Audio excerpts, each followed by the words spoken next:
हनुमान जी को कई बार याद दिलाया गया कि प्रभु आपके पास वो सिद्धियां हैं जो किसी के पास नहीं है, और जो सिद्धि आपको मिली है वो किसी ऐसे वैसे व्यक्ति ने नहीं दी है कि आप उसका प्रयोग करो तो वो खाली निकल जाए। जानकी मैया ने दी है, और जानकी मैया के द्वारा दिया हुआ आशीर्वाद कभी खाली नहीं जाता। हनुमान जी महाराज जी को जैसे ही अपनी सिद्धियां याद आई, हनुमान जी महाराज लंका के उस पार पहुंच गए।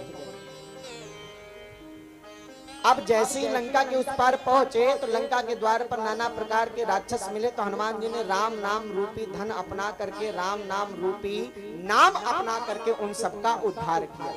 जिसको जो गति चाहिए थी, हमारे हनुमान जी महाराज जी ने प्रभु की शरण में रह करके उसको वो गति प्रदान कराई।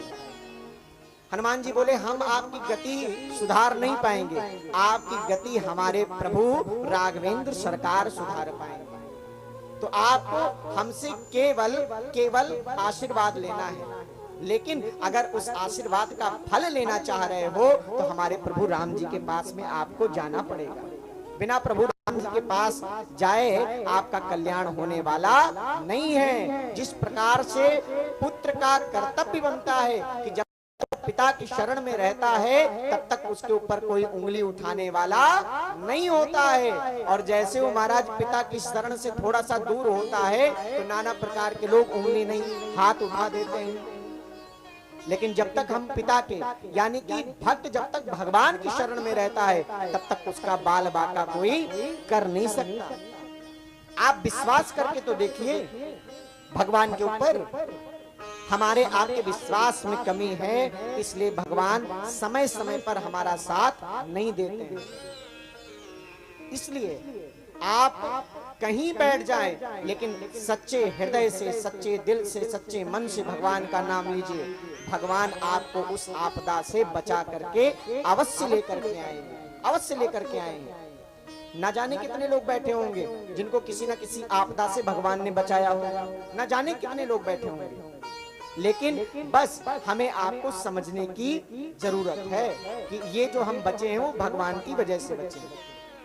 हनुमान जी महाराज जैसे लंका में प्रवेश किए तो देख रहे पूरी लंका में तो राक्षस नाना प्रकार के लोग हैं, सब दुष्कर्मी लोग हैं, लेकिन एक जगह हमारे हनुमान जी की नजर पड़ी तो पूरी कुटिया पर लिखा था राम राम राम राम राम।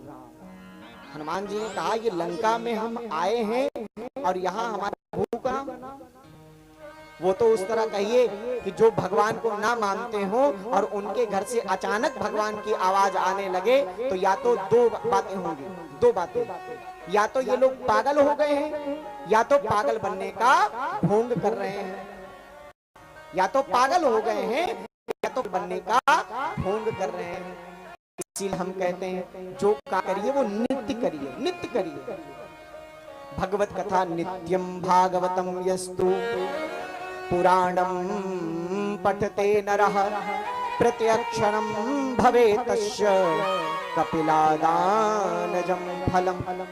नित्य भागवत के एक दो श्लोकों का गायन करने से महाराज कपिला गौ के दान के बराबर आपको फल की प्राप्ति होती है। लेकिन कोई एक श्लोक पढ़ता है। अब मैं ये नहीं कहूंगा कि आप केवल भागवत के श्लोक पढ़िए, ये तो भागवत में लिखा है, लेकिन जो ग्रंथ आपको प्रिय हो, रामचरितमानस प्रिय हो, हनुमान चालीसा प्रिय हो, सुंदरकांड प्रिय हो, नित्य अगर आप उसका पाठन करते हैं, पढ़ते हैं तो आपको भगवान की कृपा का एहसास एक ना एक दिन जरूर होगा, जरूर होगा। आज एक ना एक दिन जरूर होगा, जरूर होगा। ये मैं व्यासपीठ पर बैठ करके दावे के साथ कहता हूं, लेकिन उसके लिए हमारे पढ़ने से आपका कल्याण नहीं होगा, आपको भी स्वयं पढ़ना पड़ेगा। हम आपको भगवत कथा सुना रहे हैं, केवल श्रवण करने से भी आपका कल्याण नहीं होगा। श्रवण करने के बाद में जब उसमें का कुछ आप अपने जीवन में उतारेंगे तब आपका कल्याण होगा। केवल श्रवण करने से भी हमारा आपका कल्याण होने वाला नहीं है, जब तक हम उसको अपने जीवन में उतारेंगे नहीं। और जब जीवन में उतार लेंगे तो महाराज कहीं भी हम लड़खड़ाएंगे नहीं। तो जिसमें आपकी श्रद्धा हो, रामचरितमानस में श्रद्धा हो तो रामचरितमानस की अरे मंगल भवन अमंगल हारी उमा सहित जेहि जपत पुरारी।